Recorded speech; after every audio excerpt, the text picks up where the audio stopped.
Let's jump right into this explainer. Today, we're unpacking a really fascinating and, frankly, intensely realpolitik analysis of Japan's strategic position. We hear so much standard diplomatic talk about regional partnerships and alliances, but today we're stripping all that away. We need to shatter the illusion that Japan is just another cooperative ally hanging out on the global chessboard. In fact, the source text makes a really bold claim. It states that Japan isn't just a helper, it functions as the supreme multi-domain command engine. When you really map out the architecture of American power in the Eastern Hemisphere, Japan is the absolute load-bearing pillar for the preservation of Western hegemony in Asia. Without it, the whole structure kind of crumbles. Which naturally brings up a massive question that frames this entire analysis. How does one single island nation effectively hold the survival of the Western world's current power structure in its hands?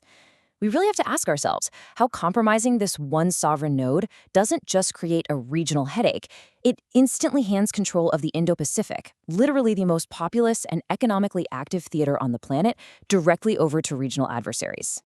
Section 1. The ultimate forward base, the shield of the Pacific. Think about the sheer physical reality for a second. Projecting naval and air power across the vast Pacific Ocean purely from North America? It's essentially impossible. Japan solves that geographic gap perfectly. 50,000, that's the number of active-duty American troops permanently stationed across Japanese territory right now. It is literally the largest concentration of forward-deployed U.S. military personnel anywhere on Earth. And the locations themselves are absolutely crucial for maritime deterrence. You've got Yokosuka, which is the core home port of the U.S. Navy's 7th Fleet, right alongside massive hubs like Sasebo, Kadena, and Misawa. Without these sovereign deep-water ports and gigantic airfields, the American military would have to pack up and retreat thousands of miles away. They'd effectively be abandoning the Western Pacific altogether. But it's not just about hosting troops. It's about using the geography as a literal shield. The Japanese island archipelago acts kind of like a giant wall wrapping around the Eurasian mainland. Specific maritime checkpoints, like the Miyako, Tsushima, and Tsugaru Straits, are essentially tight doorways. By fortifying these natural bottlenecks, Japan organically locks Chinese and Russian naval forces out of unmonitored access to the open ocean. The strategic military term for this position is the northern anchor of the first island chain. By functioning as a permanent Western-aligned powerhouse right there on the map, Japan executes a massive operational containment strategy. It absorbs regional friction, coordinates joint intelligence, and fundamentally serves as the baseline weight that balances the entire regional power equation for the global West.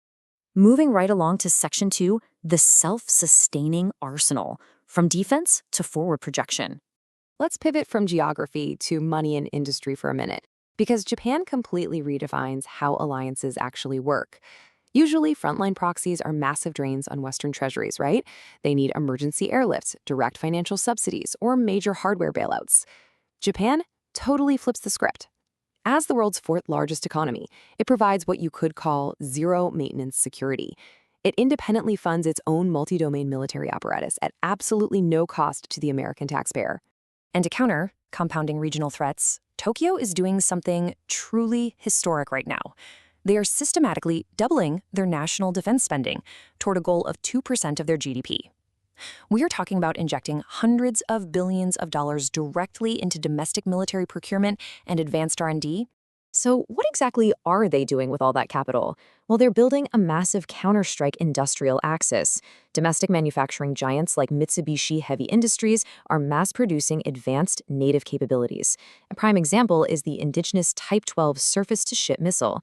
They've heavily upgraded it to an operational range of over 1,000 kilometers, which actually allows for precise strikes deep within enemy territory.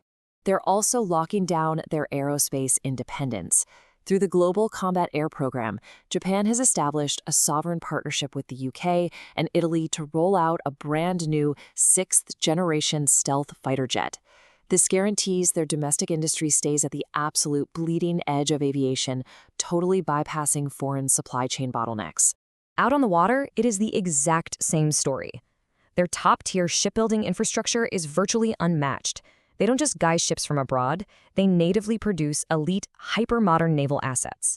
This includes rolling out the Taige-class diesel-electric attack submarines, the Mogami-class stealth frigates, and those massive Izumo-class destroyers, which they've actually modified to operate American F-35B stealth fighters. But honestly, Perhaps the ultimate strategic metric in a prolonged naval conflict is the industrial capacity to repair and sustain forces. Japan acts as the alliance repair hub. If things kick off in a high-intensity conflict, damaged American warships don't need to limp thousands of miles back to the U.S. mainland. Japan's highly automated, sovereign shipyards can provide instant in-theater repairs. It's basically a permanent, self-sustaining industrial shield for the entire Western fleet. Now that we really grasp the staggering military and industrial scale of this nation, we have to look at the terrifying consequences. What actually happens if this shield and engine ever fail, or get compromised by a blockade, or a kinetic conflict? And that brings us to Section 3, the economic kill switch, the trillion-dollar shockwave. According to the analysis, a conflict involving Japan wouldn't just cause localized disruptions. It would trigger a vertical, catastrophic collapse of the entire international macroeconomic structure within 24 hours. Why? Well, it starts with global capital and debt. Japan is the world's largest net creditor nation, holding a staggering $1.1 trillion in U.S. government debt. They sit at the absolute epicenter of global debt financing. If a high-intensity conflict breaks out, a total financial doomsday sequence gets triggered. Step 1. Japanese institutions instantly liquidate their global assets to repatriate funds for domestic reconstruction. Step 2. This sudden, massive dumping of U.S. debt and global equities violently spikes Western interest rates. And finally, Step 3. Mortgage rates skyrocket globally, stock exchanges crash, and a massive credit crunch instantly paralyzes Western corporate operations as liquidity just vanishes overnight. But the systemic impact doesn't just stop at global finance. Take a look at the semiconductor supply chain. Japan holds an absolute, completely quiet monopoly over critical manufacturing inputs. They control over 70% of the global market share for hyper-specialized materials like photoresists and silicon wafers. So while other countries might physically assemble the microchips that power your smartphone or your car, Japan holds the keys to the raw upstream materials. This creates an incredible upstream material chokehold. If Japanese industrial hubs are targeted by cyber sabotage or kinetic strikes, the global semiconductor foundries in Taiwan, Texas, and South Korea hit an immediate brick wall. Even if a factory in Taipei or the US is perfectly safe from the conflict itself, it physically cannot produce a single microchip without these specialized Japanese chemical inputs. And that industrial freeze ripples outward instantly. Without those specialized components, we're talking about a total halt in advanced automotive manufacturing, high-precision industrial robotics, aerospace electronics, and hybrid battery materials. Global vehicle and automation lines across North America and Europe would grind to an immediate halt. That triggers a supply chain shockwave that would honestly dwarf any previous economic crisis we've ever seen. Simultaneously, a conflict would transform the waters surrounding the Japanese archipelago into an active combat zone, completely strangling the Pacific trade corridors. International maritime insurance syndicates would instantly drop their coverage. This freezes the transit of container ships carrying microelectronics and machinery out of Asia. Rerouting global shipping fleets would create a catastrophic supply chain congestion shock, inducing immediate critical shortages of medical and industrial supplies everywhere in the West. The source material lays out an impartial, totally sobering reality here. Japan's defense isn't just about regional politics. It is a mandatory requirement for Western economic survival.